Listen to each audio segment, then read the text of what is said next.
rafetlu saa su ne ànd bi ak TSL Saint-Louis télévision question de confiance premier numéro ñu si ànd ak gan gu mag ci télévision Saint-Louis gan gu mag tamit ci askan wi muy Cheikh Modou Kara Mbacké ñu ngi lay nuyu sëñ bi Mbacké. tabarakallahu ñu ngi lay fay. question de confiance doon émission bu dañu bëgg mu doon ab dialogue ak askan wi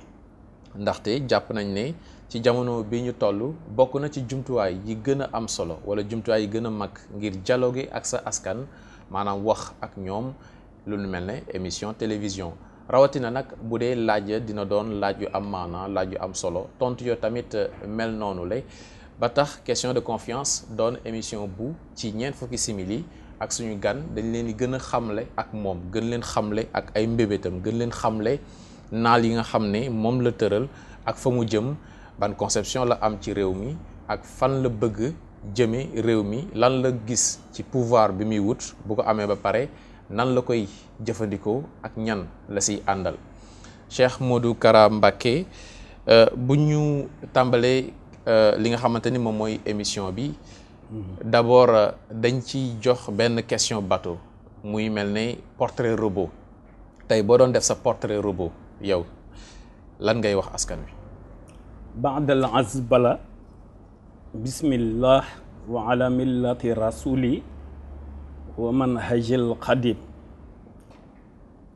alhamdulillahi lizi allama al insana ma lam ya'lam thumma salatu wa salaamu ala nabiyihi safiyihi al ilam wa ala alihi wa sahbihi ma uhmila fawqa al alwahi wal awraqil qalam wa baad ginnaaw bu ñu leen sante Pape yow mi mudiru télévision bi ginnaaw bu ñu la sante ci seen ñëw fii ci Firdawsi ak ñi nga àndal Mariama ak ñi ngeen àndal te ngeen seq liggéey bi ginnaaw bu ñu leen sante dañ leen di ñaanal ci leeruk barkeb li ko tedd ki bind ci bisu àllarba Cheikh Ahmadou Bamba Xaadimu Rasuul da wax naa leen ko léegi ni leen bisu àllarba ci la ñuy dalal xale baa ci nun ci penku waxtu wi itam dafa am symbole bis bu nekk dafa am waxtu woo xam ni ci lay suñu borom di nangu ñaan kon dafa mel ni li ñuy wax coïncidence dafa mel ni waxtu wi tombé na ci bisu àllarba bi kon dañ leen di ñaanal ci li nga xam ne moom laa doon jàng ci biir avant may génn tu ko tedd ki bind ko ci bisu àllarba ji ci leer googu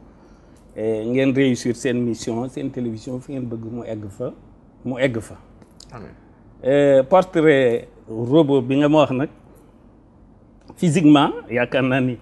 yéen ñi nga xam ne ay taskati xibaar ngeen ni ngeen may gis ngeen may jéem a nekk citoyen du monde di doon mag di doon xale di nekk ci diggante bi di waxe nii di waxe naa ak yooyu di comporté woon nu nekk rek di bëgg itam di doon koo xam ni di bañ di taayal di njaxlaf et cetera xam nga nit mënut a wax boppam. dañ naan la gis naa la ngay doxee nii wala gis naa la ngay waxee nii. moo tax day xaw a jafe. waaye nii daal bëgg naa daal simplicité lu moderne lu simple waaw loo xamante ni bii lu visible waaw ci lu taaru wala lu ñuy taamu wala lu ñuy sopp et cetera yooyu daal ni nga xamante ni bii rek noonu la forme di mel forme di ñuy bëgg ku ko gis xemem ko wala yu demee noonu doxin itam démarche itam mu nekk lu teey nekk loo xam ni yu demee noonu waaw wax sa bopp nag day xaw a jafe waaye lu baax daal laa bëgg. léegi autoportrait bi émission bi moom daanaka autoportrait boobu moom moo ciy gën a feeñ. ndaxte ñeent pàcc la. qui êtes-vous qu'en pensez-vous. ak que voulez-vous faire. maanaam yow yaay kan ca dëgg-dëgg ñu jëm ci xool ci laaj yi. ak tamit lan nga xalaat ci question clé yoo xamante ni moom moo saytu réew mi. ñetteelu pàcc bi kon li nga bëgg a def muy say mbébét. ak i tamit fi nga bëgg a jëm. kon ci qui êtes-vous boobu la ñuy tàmbale. dañ koy xool ak Serigne Modou Kara Mbacké ak lii di institution bu mel ne institution étatique yi wala état globalement. le rôle de l'état ak yow. jamono ji. waa xam nga léegi ci biir portrait bi comme li ma ci wax léegi ci li personnel pour man bokkut ak itam nag loolu mooy forme bi fond bi li nga xam ne moom laay incarné ki ma doon xam nga boo xasee nekk nationaliste nekk sénégalais ba noppi d'abord dangay nekk sénégalais nekk africain nekk itam nit koo xam ni citoyen du monde nga nekk ci planète bi d'abord bu ko defee sa réew itam am ay tëralin am constitution ñu koy wax constitution républicaine léegi bu fekkente ni da nga bëgg nekk nag citoyen boo xam ni dañuy jàpp ni ku reconnaître constitution sa constitution wu réew nga léegi loolu yi ci lu ci nekk dafa war a feeñ ci say démarche dafa war a feeñ ci say wax war a feeñ ci say doxalin ci say jëf ak yooyu waaye loolu tekkiwul que nii rek républicain nga waaye nag li constitution bi tëral yëpp ànd nga ci tekkiwul loolu ba tax na yenn saa yi am lu xew événement am nga exprimer woon noo xam ni mun na am loolu ci sa gisin sa gis-gis nga ko teg ci nga waxee waaye waxe woo ci en tant que républicain wala en tant que sénégalais yooyu dina di am waaye de façon globale dal citoyen bi ma doon mooy bu reconnaître constitution wu réewam républicainement boo xamante ni bi jamono bu nekk mi ngi jéem a nattale di xalaat loo xamante ni bi luy defar la jëm ci nag secteur développement bu mën a doon waaw ci institution yëpp donc loolu bu dee ci wàllu spiritualité bi loolu lay jéem moom lay incarné bu dee ci wàllu temporel bi itam am na loo ci xam ci sama doxin et cetera donc Serigne Modou Kara Mbacké légaliste la waaw loolu de boom waaw mën naa ko bañ a wax sama bopp mais bu ñu ma ko waxee du ma ko weddi parce que mais nag pas toujours ndax xam nga vérité relative bi ñuy dund muy soppeeku mooy tax du toujours doo mën a doon légaliste parce que légaliste boo ko xasee ba doon kon léegi toujours dootoo xool li war a ëpp wala kii war a jiitu wala yu demee noonu ba nekkee légaliste à 100% en tout cas avec vérité relative bi ñuy dund des fois mën nga nekk légaliste mais des fois itam nga moyen ko waaw ndax cause yi moo koy waral ak fee yi loolooy tax dal des fois ay questions yu délicates day surgir si réew mi ay situations yoo xamante ni tamit day sensible comme bi ñuy tànn njiitu réew bu Sénégal ci 2012 dañuy seetlu ne Serigne Modou Kara Mbacké ak mbooloo mi nekk si ginnaaw dañu ko solliciter mais tamit wax ji dafay bari lu muy junj lu muy joxe ay nataal loo xamante ni da ngay xalaat tuuti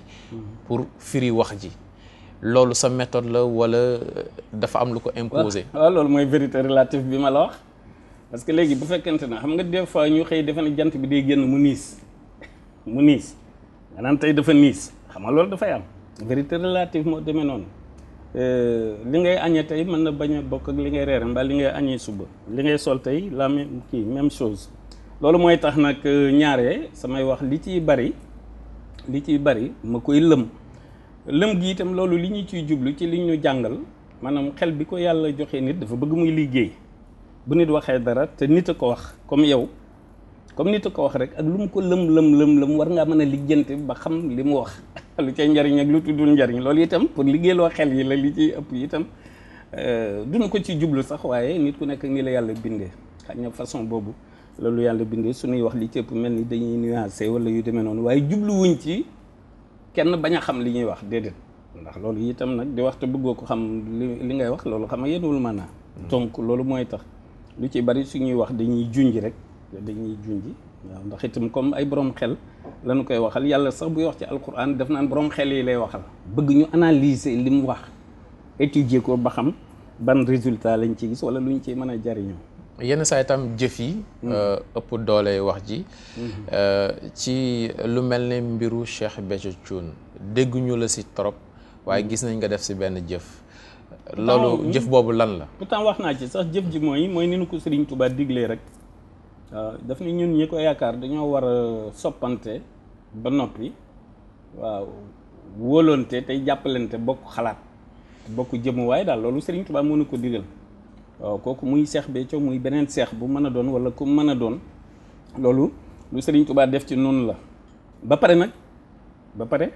ma séq koog moom maam fu ma jaar ak moom séq ak moom bu nekkee ci dara ma war caa ànd ak moom daal xam nga wax naa ko ni ko xanaa lii dafa dal ci sa kaw waaye maa ko yàgg bëgg wax naa ko loolu ne ko maa yàgg bëgg a dugg kaso waaw donc yàlla dogale ko ci moom xam nga loolu wax naa ko te loolu dëgg la ci man ko loolu moom Cheikh Béthio noonu ma doxalee wax dëgg yàlla defe naa ne lu rafet rek la am nit kan naa ni itam ku bëgg lu rafet ku bëgg lu baax ku xam lan mooy solidarité ak li Serigne Touba di digle ci ñi ko yaakaar ni ñu war di ànde yaakaar naa ku ma ci bokkal gis-gis mbaa yéeg-yéeg rek da nga koy rafetlu. mais tey mbiru Cheikh Béthio Thioune ak tournure bi mu jël mu nekk ci kaso bi ak li nga xamante ni moom lañ koy tuumaal doon na lu diis ci yoon bi yoonu murit. waaw xam nga tuuma moom yàgg na fi bul fàtte ni nee nga yoonu murit ci ko sos tuuma moo ko yóbbu woon ci loxoy nasaraan yi fanweeri at ak ñett exil après exil musta am li ñuy tudde autonomie musu koo am benn yoon waaye jàngale woon civilisation boo xamante ni bi moom ku tedd ki Cheikh Ahmadou Bamba Khadimu Rasul donte pouvoir yëpp daje woon na ci moom pouvoir yi ko yàlla jox utiliser wu ci benn fawtu anil a'da'i turran li wajhi man nafahum li ghayri sarmadan lastu adfahu waxoon naa ko keroog lu ne def nañ ko mustari posté tuumaa ko yóbbu woon te tuuma yooyu mi ngi tàmbalee ci biir mbokkam am ñu collaborel ñoo xamante ni bii ñooñu jege woon tubaab yi nasaraan yi ñu tuumaal ko ni moom mi kat day dajale mbooloo day waaj a def lii day waaj a def laa bu ngeen jógul ci moom nangam ak nangam xam nga ku mel noonu nag ku bokk ci moom ku ne ak lu la mën a yóbbu kaso ak lu la fa mën a yóbbu kaso ba moom wax dëgg yàlla da nga koy def ne àjjana man loolu laay dund ak lu la fa mën a yóbbu rek da nga ko war a def ne àjjana waaw ku sañoon nag booy dugg kaso loolu dañ lay tooñee la fay waaye sa tooñ du la fa yóbbu ku sañoon waaye xam nga affaire kaso moom Pape Cheikh dafa doon loo xam ni waxoon naa ko fii mos naa ko wax Ablaye Wade dina ko xanaa mënoo fexe ba ma dugg ci kaso bi wax naa ko fii mu may ree xam nga mbirum kaso fii planète bi ñu nekk suñu maam Adama yàlla daf ko doon tëj kaso da ko doon punir moo tax mu indi ko fii mooy kaso bu mag bi planète bi àdduna kaso yu ndaw ndawaan yi ay kaso yu ndaw ndawaan rek la kaso bi Adama ak Awa réeroon nañ fi loo xam ne pendant des années ki nekk Afrique ki nekk ca golfe ba suñu borom di seetaan ni teg seetaan nañ ñu tëral ab yonent ni ko teqet rendi seetaan naa ab yonent ñu tëj ko kaso lu ne xew na ci kaso du dara yi fi góor la rek yi fi jàmbaar la fexeel ba bul tooñe rek waaye ni ñu koy garaawalee du loolu. tey kon sëñ Modou Kara Mbacké dafa bokk ci ñi ne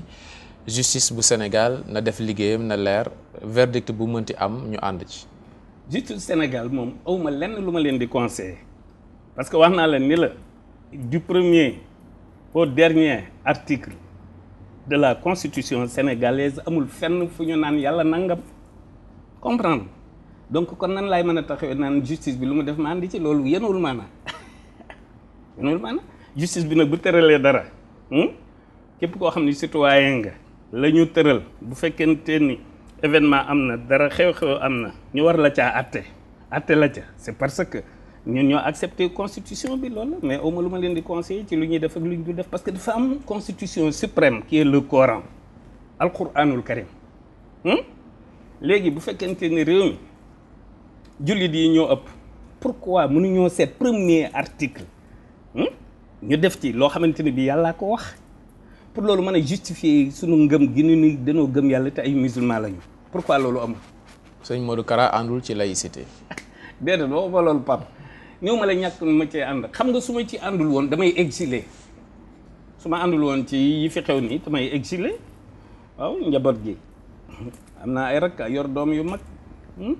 su ma demoon ba réew mi ni muy doxe wala constitution bi wala ñi fi nekk nangam ak nangam mënuma koo supporter damay def nii ni bañkat yi daan def dem exiler kon noonu laay def exil bi itam kon tamit su ma ko doon def du nekk exil boo xamante ni bii di préparer ay ngànnaay wala yu demee noonu déedéet damay gën a mën a concentré wu rek ci comprendre li nga xam ne Serigne Touba bind na ko bàyyi ko fi te ñu bari dégguñu li mu bind waaw damay gën a am jot rek seulement niwuma dinaa la ko def dinaa xaw a def nag lu ko nuru waaw di dem ak ñëw waaye du comme exil yi nga xam ne def ay année wala ay weer ak yooyu mais li ma bëgg a wax daal mooy réforme yi ñu war a soppi bari na ci constitution bi waaw am na certains articles yoo xam ne dañ ko war a soppi ak yeneen yi ñu fi war a soppi bari na daal. xëy na loolu moo tax nga bëgg a dem assemblée. assemblée pas man ci sama bopp ma dem fa du loolu jubluwuma ci man ci sama bopp ma dem fa xam nga parti de la vérité xam nga ne depuis 2004 ak yooyu ñu ciy wax di ko jàngal nit ñi ñëxut a mokkal nag waaw doctrine am ak yi mu laaj ñëxut a mokkal ndax vérité xam nga dafa diis surtout bu dee bu xaqul mu biin bu dee bu yàlla bi nga xam ni du soppeeku dafay diis ba tax na vérité relative bi itam comme ñun ñëpp ku nekk ak sëg dëgg kenn bëggul sëg ku yëgal ak dëggam wàcc sëg dëgg donc loolu kon dañuy tënku ci li ku tedd kii li mënu jàngal ci niyatul xayr xawlul xayr fi'lul xayr waaw maanaam yéene lu baax di ko wax di ko def waaw bañ a yab kenn itam bañ a xeeb kenn bañ a bañ kenn waaw maanaam supporter maanaam sa moroom def ko ni sa bopp dal loo bëggul nit def la ko bu ko def loo bëggul nit wax la ko bu ko wax donc loolu la Serigne Touba di jàngale waaye du caagéene nag man ci sama bopp man ni dama bëgg a dem assemblée déedéet parti bi ñoo bëggoon a bokk ci élection législative yi man nekkal leen tête de liste en tant que guide du parti en tant que président fondateur du parti loolu lay tekki loolu tekkiwul que ni nag bëgg a doon lii mbaalaa comprendre moom la demee perchoir bi kon yitteelu la waa déedéet xam nga du ma bëgg a wax ni yitteelu ma parce que itam foofu ku fa dem ku nekk am nga lu la fa yóbbu sa gox nga fay défendre say projet gox wala yu demee noonu man ku ma xam-xam ni li ma ñor bu fekkente ni développement Sénégal ñor na ma itam fa muy tàmbalee ku ne xam na ko su ma ko waxul ku ne xam na ni Touba ma ñor ak borom ak Mbàkke Bawol ga mu feeñe ak njaarim ga mu def fukki at ak juróom yu tegal lépp fekk ko fa ci ay récompense yi boromam c'est-à-dire 66 kilomètres yi wër Touba waaw 66 kilomètres yi wër Touba boobu développement moo ma gën a ñor d'abord parce que li kulli shay'in qalbun lu nekk dafa am xolu Sénégal mooy Touba même sur le plan démographique sur le plan géographique Touba mooy xolu Sénégal moo tax nag parti de la vérité bu duggoon assemblée itam projet de société Touba moom lay njëkk a défendre avant tout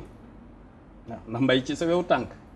loolu moom ku ne sañ nga ko ku féete Muslaaj sañ ko ku féete Taïba Dakar sañ ko ku féete Rimbax wala Ndukumaan sañ ko foo mën a féete daal sañ ko parce que loolu tax ñuy wax représentativité à l'Assemblée nationale parlement bi ku fa dem gis nga député yi fa ne ku nekk fa nga dëkk du dëkk waaw dafa am loo xamante ni bi dafay nekk xaasatan lu personnel am loo xam dafay nekk amatan lu général li général mooy Sénégal waaw l'ensemble des secteurs de développement ku si ñoon lépp développé waaye nag kenn ku nekk gox ba nga féete fa ngay défendre d'abord mbay ci sa wew tam kon PVD assemblée pour défendre les intérêts de Touba. D'abord, ensuite le reste du Sénégal. Cheikh Modou Kara Mbacké président assemblée nationale bu Sénégal. waa xam naa li ma ci jaaxal de mooy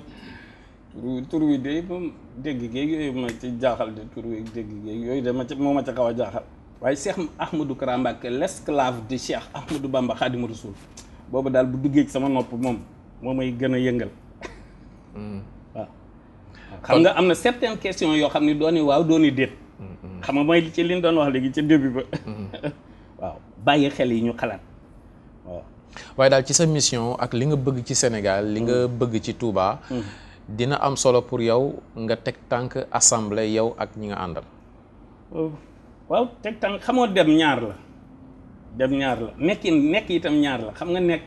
sa xel fu mu nekk ak sa xol rek jógoo fa waaw jëmm nag pour fu muy nekk moom day am yu muy laaj dal maanaam kon di ngeen battre campagne comment di ngeen battre campagne waaw ñoom les collaborateurs waaw les xañ na li campagne yi xew yooyu man nag bu dee mën a dama am samay façon yoo xam ni xam nga campagne damaa gis ni yii xew ci ñi bëgg ku leen wateel jël ay moyens yu ñuy tuddee ay moyens dem fi barab nit ñi jóge fu nekk et cetera ñu naan fere nañ ci nangam tant de millions damay jàpp ni yooyu bu dee ci ñu na duñu jàpp nit ku nekk ak mbub ma ngay sol mu jàpp la ndax boo dee xoolee yu demee noonu somme boobu bu nekkee sur place rek dafa am ñoo xamante ni bi dañuy am ay malade yu nekk ci hôpitaux yi te duñu am ay ordonnance am ñoo xam ne bu ñu añee duñu reer et cetera moo tax façon boobu duma ko encourager kenn ku yebu daal waa parti de la vérité moom wax naa leen ko nee naa leen yéen dugg ngeen parce que politique bi xew ci réew mi ni ñu koy defee yéen du ngeen ko def kon nag bay ba ngeen wut ay pexe. kon mbaa dinañ am ay xob. man nag jàpp ma ne parti de la vérité nekk na ci am ay xob ak ñàkk ko défendre benn cause la parce que da nga ni vérité parti de vérité boo nee parti de vérité c'est un parti national c'est un parti boo xamante ni bii danaan yàlla nee na yonent bi nee na Serigne Touba nee na. bul fàttali ne Pape Cheikh suñu borom bi mu ñuy indi fii bi mu fi indi suñu maam Adama texte la ko jox ko mode de vie buy accompagner destin yàlla ñun ñi ni dënn ko gëm moo nu préparer suñu mode de vie des fois nag ñun ñoo ko fi naan kupp wut suñu mode de vie bu bopp loolu may waral dérapage wala échoué wala échec mais gis nga yàlla mode de vie bi mu nu jox fii bu ñu ci jaaree dañuy réussir. mais des fois gëm gi nii gëm suñu bopp ak suñu xam-xam ak suñu xel te as xam-xam la du dara waxal la ma adama al asma akullaha bi muy indee fii suñu maam adama la ko jox xam-xam boo xam ne kenn jàngalu ko ñun ñii ku ci juddu nekk tuut tànk li ngay njëkk xamee sa weenu yaay waaw weenu yaay boo demee bay xamee luy bët xamee luy tànk xam nga xam-xam boobu savoir boobu ñëpp a ko bokk ba jàng jot nag waaw évolution bi foofu lay amee nag waaw ku nekk progrès di diplôme yi et cetera wala yu demee noonu donc li ñu jot a am ci xam-xam ak si néew ñaare daf nuy sànq parce que dañuy dem ba di wutal lu suñu xel jàppul rek ñu defe ne loolu waratu mën a nekk te am na loo xam ne xel du fa yegg da nga koy gëm xol a koy jàpp donc loolu en général mooy doon suñu problème. spiritualité bi. waaw loolu déedéet xam nga dañuy wax spiritualité ak temporel. dañu koy wax nii rek waaye tànk bu ci nekk tànk la tànk ndeyjoor la ak bu càmmoñ loxo ndeyjoor la ak bu càmmoñ bu dee ci jullit loxo ndeyjoor bi moom ngay jàppee li sell li nga xam ne sell la alquranul karim boo ko doon jël loxo ndeyjoor nga koy jëlee boo doon dindi sobe loxo càmmoñ nga koy dindee et cetera kon temporel lu mat a tey la parce que temporel moom comme dafa gauche comme dañu ne dafa féete gauche te yuy salte yi ci lay nekk ak yu mën a yi yóbboo sawaraak yi yàq ak temporel lu dangereux temporel donc nag léegi temporel boo ci bëggee dugg te bañ ci ni naaj ji la fay taqaate faw rek faw nga suub daanaka junj nga xeetu politique bi nga xamante ni maanaam ni nga jàppee politique yow mooy politique bu ànd ak jikko ju rafet mën nañ ko tënkee noonu waaw xam nga li ma bëgg a wax ci politique bii di xew dañ ci dul bàyyi xel yàlla comprendre nga dañ ci dul bàyyi xel mbirum spiritualité daal te mënu cee ñàkk parce que yaa ni gëm nga bu fekkoonte ne da ngaa atte waaw kon bu fekkoon da ngaa atte moom am nga ci droit parce que en général ki atte ay atteem bokkut ak atte yi ki attewul parce que ki atte moom lu ko xelam may rek. mais li waa temporel réussir ba fii mooy ci langue politique boobu ñu fexe ba écarter fi ñëpp ñoo xam ne dañuy dund diine bi képp ku ñu duppee sëriñ wala lu ni mel fexe nañ ba day jafe ci masse bi ñu nangul la ngay politique loolu tamit défi la pour yéen déjà. waaw xam nga ça dépend yi ñuy tuddee politique dafa am politique de gauche am de droite dafa am politique de vérité bon xam nga ñun bu ñu nee Hizbul Haq rek amuñu droit def yenn politique yi politique boo xamante ni bii xooloo ba xam lii dëgg la wala du dëgg da ngay fexee réussir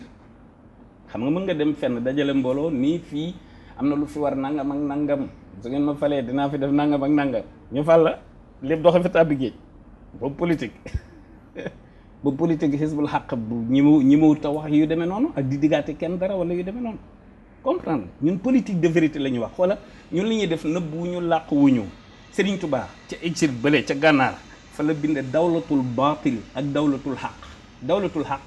mooy état de vérité mooy état de vérité nag nekku fii li fi nekk mooy li fi tubaab yi bàyyi woon comprendre li fi nekk moom la tubaab yi bàyyi ñu ciy lang-langi dañ ciy lang-langi nii rek d'accord ñoom sax jàmbaar lañ fi ñu toll nii comme fexe nañu ba gis-gisu Senghor ak bu Abdou Diouf ak bu Abdoulaye Wade fi ñu toll moom lañ boole pour mu nekk une nouveauté boo xam ni jàmbaar lañ sax ñi ngi ñoŋ-ñoŋi parce que comme ñi ngi nangu boobu ànd xam nga boo demee ci bitim réew daanaka loolu daf fay jafe waaw loolu daf fay jafe ci libéral yeeg socialiste yeeg ak ñooñu communiste yi mën a ànd xam nga foofu amu fa daanaka lii nag xañ ne li ñu gëm yàlla moo tax xañ ni ñu xaw a man loolu ak itam en tout cas ñi ngi ñoŋ-ñoŋi. Noonu nga jàngatee gouvernement bu Abdoul Mbaye. amul jàngat noonu déedéet pas Abdoul Mbaye. gouvernement bi da nga naan noonu nga jàng nouveau régime bii. en tant que tel le régime actuel bu bees bii Senghor la. Abdou Diouf Abdoulaye Wade. mais ànd boobu ñëpp jàpp nañu. mënul ànd circonstance la. pour ñetti fan. ci misaal ci maanaam du yàgg. juróom-ñeent fukk ak ñaar et cetera moom daal yàllaa xam allahu alam waaye li ma bëgg a wax rek. comme ñoog-ñoogi nañ ba jàmbaat nañu parce que ànd. est-ce que du ni ñu gañee nguur gi moo imposé ànd bi fii ak législative yi après bu ne ni ñu gañee nguur gi da nga naan est-ce que du ànd bi moom ci la yàlla nangu ñu gañee xam nga ànd bi dañ ko anticiper. bàyyiwuñu ba gagné rek soog a ànd dañoo ànd pour gagner ci deuxième tour yi du noonu la demee. ba kañ. dañoo ànd ci deuxième tour yi pour gagner. waaw donc ànd bi noo ko gisandoo fi ñu toll nii bu législative yi jàllee li ciy soppikuwaat soppeeku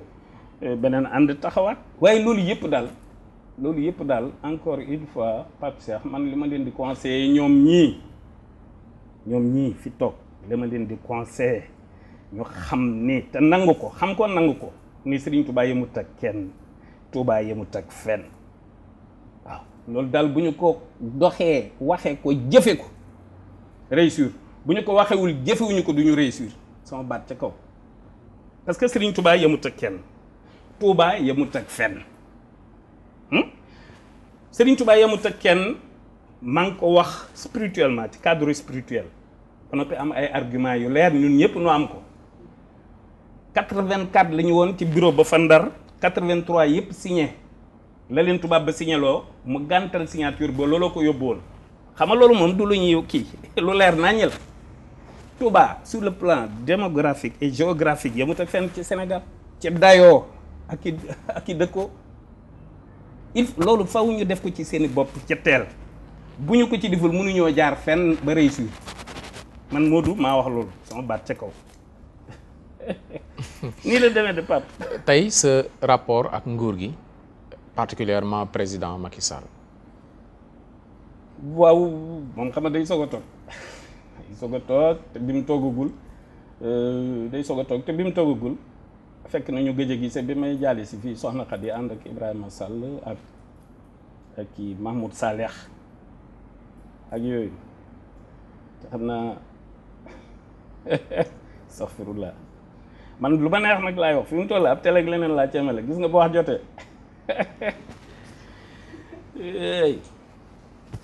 jàmbaar la comme ñoo gën a ba xam nga mook Ablaye Wade xam nga wax naa ko fii góor gi xam nga du adversaire du ñu woon ay adversaire maanaam doom la woon joo xam ne rek am ay diplôme yéeg ay escalier ba war a egsi def kii passé diplôme d'état suñu borom ne kay mu demee noonu du ñu ay adversaire maanaam 6 la woon bu ñu wëlbati def ko 9 xam nga li ma la wax bu baax. waaw. maanaam pour yow Abdoulaye Wade moo doonoon 9 Macky doon 6 léegi nag bi ñu nee góor gi demal noppalu ji. malaayika yi digal ko rawaan yi inspiré ko électeurs yi ñu daal di wëlbati 6 bu Macky def ko 9. lii la waaye du ñu ay adversaire. tey ñu jàngat ne Abdoulaye Wade toog Sénégal. di xaar di teg yenn pion yi mën a déstabiliser quelque part Macky Sall ñi ko jàngatee noonu regretté ne lu tax Abdoulaye Wade démarqué wul carrément ci wàllu politique yow kon doo si ànd. gis nga boo demee ci àll ba man mi daan faral di rëbbi di dem ci kër yi pël yi ak yooyu gis nga mag mi nga xamante ni bi da daan sàmm di ànd ak gétt gi ba doom yi màgg ba nga xamante ni bii duutu am na courage baa nga fa ak yëpp waaye nag kattan gi mayatu ko fu ne mu fay dem ci àll bi di xool bëy wu réer wala nag wu réer wala nangam ak nangam du tee day toog di préparer ay ndox ak yooyu pour di leen jàppale pour bu doom yi sàmmee ba ñëw ci bëy yi ñu war a yeew fii xar yi ñu war a yeew fii ñu war a naan et cetera yooyu la rek xam nga mi ngi mel ni rek mag li mu tàmm moom lay magaale waaw mag lay magaale tàmm na xalaat tàmm kii joxe ay directives expliquer bind nangam ak nangam yooyu kenn mënu ko cee jële Cheikh Modou Kara Mbacké suñu gan kon ci question de confiance ci Saint-Louis Télévision sëñ bi Mbacké ci beneen pàcc fi ñuy daanale ñu xool Sénégal tey dañuy wax tuuti ci géopolitique Sénégal fi mu fare ci déndu Afrique sowu jant ak crise bi fi am Sénégal yow en tant que leader tey nu ko gisee. Sénégal day dafa doon réew moo xam ni bu ñu góorgóorloo boole xol yi rek bu ñu góorgóorloo soppante ba noppi tey jàppalante rek waaw bu ñu ko defee rek développement bi mën nañ koo gàttandu mën nañ koo anticiper daal ndax lépp itam mi ngi ci solidarité waxoon naa ko keroog wax ni ànd moom soo gisee suñu borom naan nu na ngeen accroché wu ci buumug yàlla gi te bu leen dispersé wu wa'tasimu bi hablillahi jami'an wala tafarraqu maanaam lu rafet lu nekk rek buumug yàlla la lu baax lu nekk luy dëgër lu ne luy ànd bu nekk rek fi ñu toll nii bu fekkente ne boole nañu xol yi boole doole yi waaw ni ko Serigne Touba waxee mag ñi di yërëm ndaw ñi di respecté mag ñi loolu bu ñu ko defee rek développement mën a gaaw daal position bi mu am ndax dama dul mën a waxee nen nu dul homme religieux buy wax waaw guide religieux buy wax benn discours la am muy boobu discours religieux la am du ma ko soppi ba ñu may dugal ci suuf moo tax noonu laay mën a xalaatee Sénégal bu ñu nangoo comme li ma waxoon léegi rek laay wax li ma waxoon ci nouveau régime bi laay wax xam nga àdduna mënta yàgg ba ñu ni sëriñ du am xam nga loolu mënta nekk ndax tubaab yi gis nga ba ñu ko jéemee itam taxul mu sotti kon te asimaat tubaab ñaar la du ci couleur bi waaw tubaab déedéet tubaab ci bopp la ay du ci couleur bi fa lay si yuy jibu sawadul jismi safahatal fata wa su al fahmi couleur bi compte compréhension bi moo compte dafa am tubaab bu xonq am tubaab bu ñuul waaw lu tubaab yi xonqee mënul woon ñu ñuul ñi duñ ko mën te ñu ñuul am na fi mooy ni tubaab di raisonner la ñuy kii ñoom la ñuy jël référence da ngay gis sax wax ak ni sax mun la man tubaab laa waaw sëriñ mënuñu ko fi jëlee mais buñ ne ko fi jëlee moo tax damay bañ rek ñu dugg ci loo xam ne du ñu ko réussir ndax digg naa sax yenn say ñu naan sëriñ si lii sëriñ si laa te loolu lu ko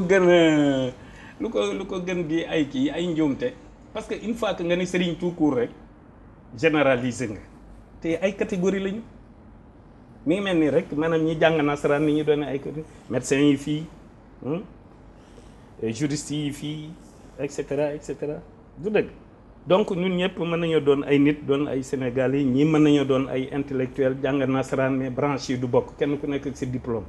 sëriñ yi itam li ñu bokkale mooy jàkka ji ak waxtu wi te ñoo ñii sëriñ yi ñi dul sëriñ ñëpp a ko bokk kuy jullit ku nekk rek yéen a bokk waxtu wi yéen a bokk jàkka ji yéen a bokk weeru koor wi du dëgg xam nga fi ñu toll nii am na loo xam ni sëriñ si dañoo war a lii wala dañoo war a laam mos ngaa gis loolu amul boo mel ni benn société da nga naan directeur bi waaw dina xew sax ci société wala président lii la war a def nangam ak nangam et cetera. fàttali bi ngay fàttali rôle Touba. dayoo Touba. di ko fàttali nguur gi di fàttali tamit dayoo sëriñ. ndax dafa am loo njort loo xamante ni. amul njort lu ma gëm la xam nga njort sa gëm bokkul. njort moom xoolal njort moom mën nga koo njort tey suba doo ko njort. daa am loo ragal mu jóge ci nguur gi. nguur gi wala ci au contexte bi ñu contraire toll damay ragal lu dal nguur gi nga naan nguur gi lu ci mën a jógee luy dal kenn loolu nguur dama lay wax ni nguur gi lenn képp ci mën a jóge luy mën a wàññi kenn loo xamante ni bii loo xam ne lu yàlla yi bañ la waaw ci nit ki ni lii bul fàtte ni nguur gi aw tur la rek ñoom yoruñu nguur nguur yàlla ko yor d'accord waaw bi yow tamit waaw léegi kon globalement dégg naa sax ñu naan Ahmed Khalifa Niass daf ni xawma lan di ma tudd di tudd Moustapha Sy waaw Ahmed Khalifa Niass waaw moom lu mu wax mooy di ne benn coup bu ñu préparé moom Ahmed Khalifa Niass nee na dañ ci ciblé Cheikh Béthio Thioune léegi am yéen taskatu xibaar yi da ngeen a waroon a laaj sëñ Modou Kara ak Moustapha Sy Modou de moom Moustapha de xaw ma waaye Modou de moom mane na côté moom Modou kay wax na lu leer moom xam nga Moustapha dugg na ca kaso ba Modou des Modou duggagul Moustapha dugg na dee ci dugg dafa mel da nga jàpp ne grade la boo xam ne daf pour man waaw man de bu dee ci mën a grade la ci man daf la xaw a manqué ci sa cursus xam nga dama daan tëj wóor na ñi mais Mariama mi xam na ci dara dama daan tëj sama bopp ñetti weer yoo xamante ni bii du ma gis jant bi tëj sama bopp kaso am na benn bis fële Jal Diop ma yónnee ci général bi ni ko foofu ñu dugaloon ko tedd ki dama bëggoon ñu may ma fa ñetti fan ñu bañ bëggoon ñu may ma moom mais tey bu weesoo nguur gi globalement ci bëtu askan wi yëpp gannaaw sëriñ bu tedd bi seen jamono ak seeni doom bi ñu fi jaaree ba léegi sët si est-ce que crise d'autorité bi ñuy wax ci wàllu spiritualité bi est-ce que loolu tamit amul lu ko lay waa xam nga léegi mooy li ma la wax nii rek mooy xam nga éducation yi ni nii xam nga éducation yi xam nga wax naa ne la suñu borom bi mu ñu fi indee daf ñu wutal mode de vie ñun ñu ko gëm waaw ni nii ngeen war di comporté woo nii ngeen war di waxee nii ngeen di war a réagir bu dara xewee et cetera maanaam lépp suñu borom daf na koo jàngal waaye loolu ci alquranul karim la nekk comprendre nga du ñëpp ñooy jàng loolu même nit dina nekk bokk ci famille maraboutique famille religieuse ba noppi te du tax yooyu nga du ñëpp koy maîtriser comprendre nga du ñëpp koy maîtriser mais dafa am loo xamante ni bii nit ñi bu ñu ko bëggee itam day xaw a jafe ndax tilkar rusulu fadal naa ba'dhum ala ba'din même yonent yi à part le prophète Mohammed Isa moo ci gën yonent Yàlla Isa bunu Maryam même yonent yi sax dañoo gënante donc xam nga bu ñuy wax naan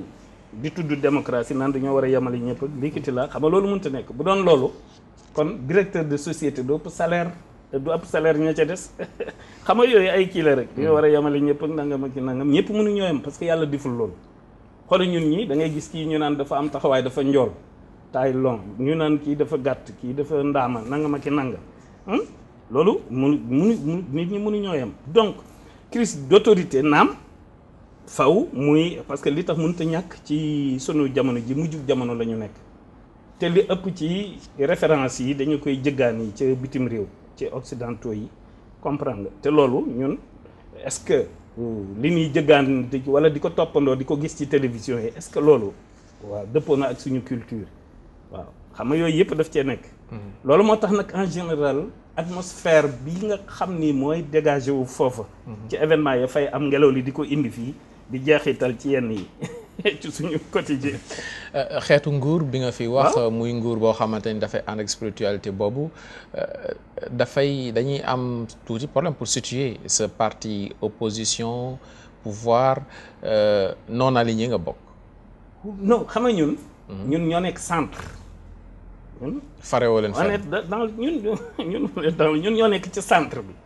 waaw ñoom ñoo war ku ci xamatul foo jëm ñëw ci ñun ñoom ci seen bopp moo xam ku parti d'opposition moo xam parti au pouvoir actuel ku ci xamatul foo jëm ci ñun nga war a ñëw comprendre nga noonu la war a demee te bu ñu demee ba ca kanam itam loolooy am sax mais contre pouvoir bi bëgg ngeen ko jouer rôle boobu contre pouvoir maanaam baat bi ci boppam moom laa dul bëgg xam nga pouvoir man jàpp ma ne benn pouvoir am na budul bu yàlla loolu mooy problème bi ñii ay ndaw yi réew mi lañ ñu teg leen fa jaarale ko ci ay carte ci coobare yàlla waaye nag formulation ak appellation yi maanaam mu mel ni yore nañ pouvoir yi déedéet dañu faa nekk ñu koy tudd dañu tudd forme bi rek la waaye fond bi moom pouvoir yàlla dong moo ko yore waaw ñoom ñi ay ndawi réew mi lañ ñoo xamante ni bii askan wi la majorité sénégalaise ñoo leen fa yóbbu waaw ni leen di ngeen ñuy doxalal nii ba tax na man du ma def ci sama bopp mukk ni ñoom pouvoir la ñu yor. laaj bu mujj bi moom ndax xam nga lu tax ma wax la loolu. koo xamante ni bii buñ loo def loo nit dara te fayoo ko yoroo pouvoir. duñu ko. sëriñ si moom dañuy def loo te duñ fay. qul illahumma malikal mulki tuutil mulka man tasha kooku daal la yor pouvoir koo xam ne nee na bu bëggee wa ma amruna illa wahidatun kalamhi bil basar ci ni innama amruhu iza arada shay'an an yaqula lahu kun fayakunu kooku moo yore pouvoir ki nga xamante ni bii buy def day mel ne xef ak xippi rek li mu bëgg nekk waaw waaye koo xam ne ni da ngay taxaw di def réunion boo waxee ma Samba wax ma Demba wax Jogoy wax Aram wax ak ma dikkee ku ne joxe xalaatam ñu boole foo yore pouvoir. 2012 mooy Kara foofu la ñuy jeexalee. waaw loolu la xale yi di wax loolu naan 221 l'indicatif du Sénégal 221. Kara dafa am boo nee nii Kara lion lay tekki ci sens bu njëkk bi waaye bu fekkente ni da nga ko additionné dafay nekk 221 moom la xale yi wax loolu. waaye nag Kara dafa am Kara bi itam nag bii moom du sama bos bii sommeil lay firi damay toog a nelaw rek lekk ba suur naan ba màndi léegi boobu du sama Kara moom sama bos daal nii lay nangu mu doon ko waaw kay. 2012 Kara slogan la buy wane ne peut-être. lu ne dina ci xew balaa jeex. waaw yow tuddagoo ba léegi l'orchestre philharmonique pour la paix mondiale ba léegi tuddagoo ko. nañ daanale lu ma ñor la nañ daanale foofu. waaw.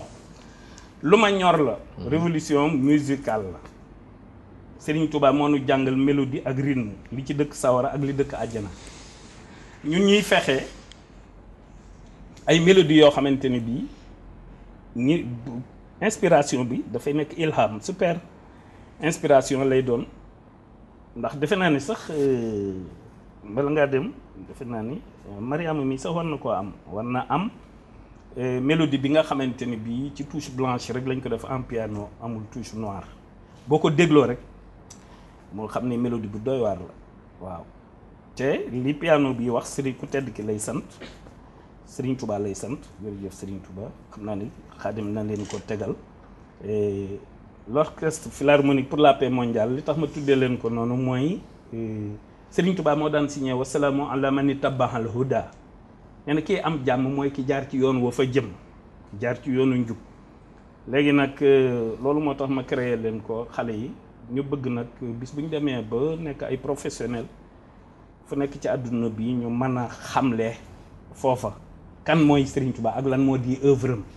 jaarale ko ci musique. jaarale ko pas musique mooy musique waaw musique de xam naa tur yi daal en général moom laay moytoog yooyu. papa am na sa mbokk daara yoo xamante ni. am na ci incompréhension piano yeeg instrument yi. waaw xam nga léegi lu problème mooy leen xam nga adduna bi gis nga rajo yu njëkkee xam naa sax yow booba tout tànk ngay doon rajo yi nga xam daanaka dañ koy ngadd mu soog a wax ak rajo yi léegi waaw xam nga évolution bi am ak modernisation bi monde moderne bi ñu nekk. du càggee na ñëpp a am boobu du càggee na ñun suñuy mentalité ñun ñëpp dafa topp évolution bi déedéet du ñëpp moo tax toujours bu nit ko waxee da ngay xool ban dimension la nekk moom ak fu muy waxee comprendre parce que ñun ay catégorie lañ yu bokkul waaw wax naa ne la suñu borom sax nee na buy wax borom xel yi lay waxal waxul ak ñi sakk waaw am na ñoo xamante ni bii dañoo limité waaye nag du tax nga xeeb kenn. du tax itam nga jàpp ni kii dafa wéradi wala yu demee noonu déedéet nit ñee tolloowul rek xam-xam yi tolloowul dégg yi tolloowul loolu la daal. leneen lu ma fàttee laaj sëñ bi Mbàkke amul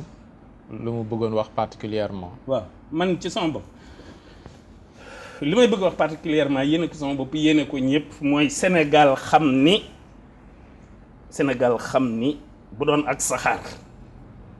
bu doon ak saxaar ki ñuy wax Cheikh Ahmadou Bamba Xaadimu Rasuul moo koy dawal daal la bëgg ñu xam ko dafa am loo xam ne nag Pape Cheikh neexut a wax parce que li ëpp ci nit ñi lu ñu tegul bët mbaa seenum xel jàpp ko duñ ko mën a nangu waaye dafa am lu ma gëm waaw Serigne Touba nañ ko def rek ni ko yàlla def yonent yëpp def ko ni ñu baax ñëpp def ko ni ñëpp fi nekk ndool yi def ko ni Cheikh Omar Fouti yu moo njëkk a ñëw Touba di wër ca Makka la gisee yonent bi mu ni ko ki may wóotu ci jamono foofa lay feeñe fa nga jóge ci soowu jant mu ñëw di ko wër ba ñëw Touba àllub Touba boobee jël ba dikkaatal ko fa mu gisaat fa yonent bi mu ne ko ki ma la doon wax fii la mu ñëw Mbàkke ci Mamour Anta Sali bi mu ko nuyoo daf ni ko ki ma yonent bi wax ci yow mi lay jaare maam jaare bu sa ñëw ñu nuyoole ko mu ne ko ci yow mii lay jaare Cheikh Omar Fouti moo njëkk a feeñal Serigne Touba boobu Serigne Touba feeñagul il est le sauveur de l'humanité il faut Sénégalais yi gëm loolu topp ko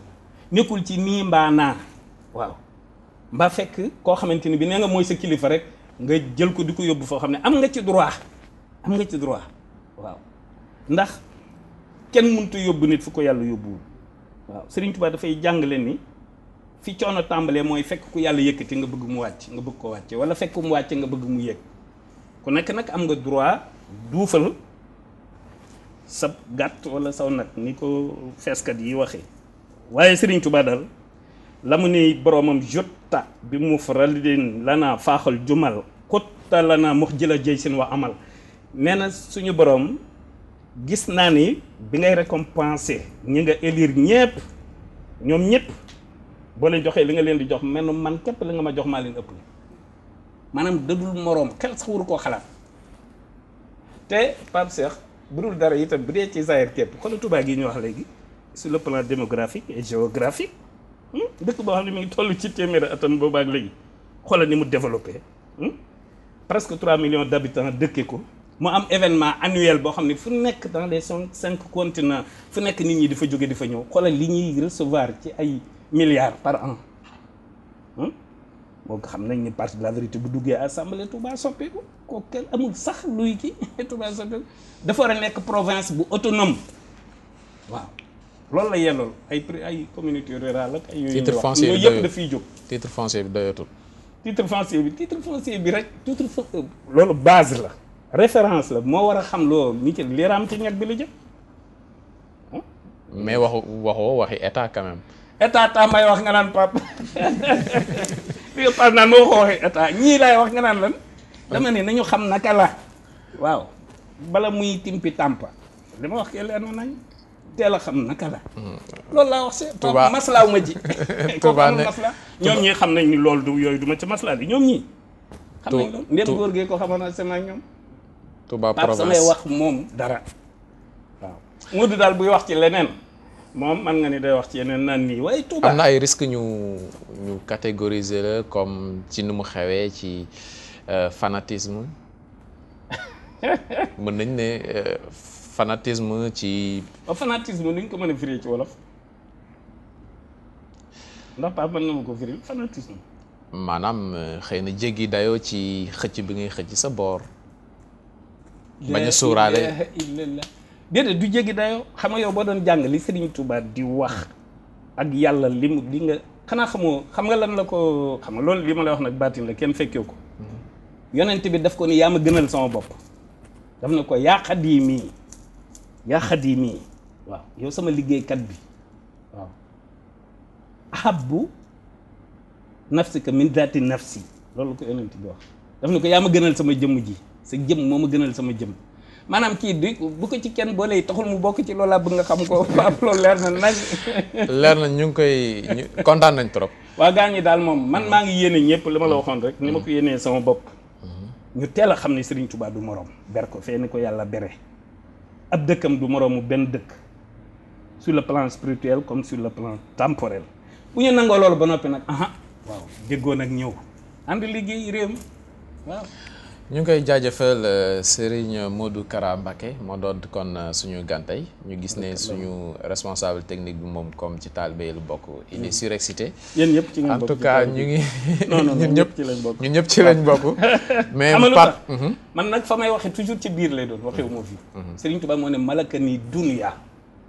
waaw yàlla bi mu ko moomalee planète bi yaa ngi ci biir maa ngi ci biir keneen a ngi ci biir gisoo ku ñuy may oto ba noppi naan ko pneu bee bokk ci wala rubi ci lu leer en tout cas kontaan nañ trop tabarakallah ci waxtaan wi yaatu na am na solo di leen jox dig daje ci Saint-Louis télévision tabarakallah bu yàggul dara jaajëf. tabarakallah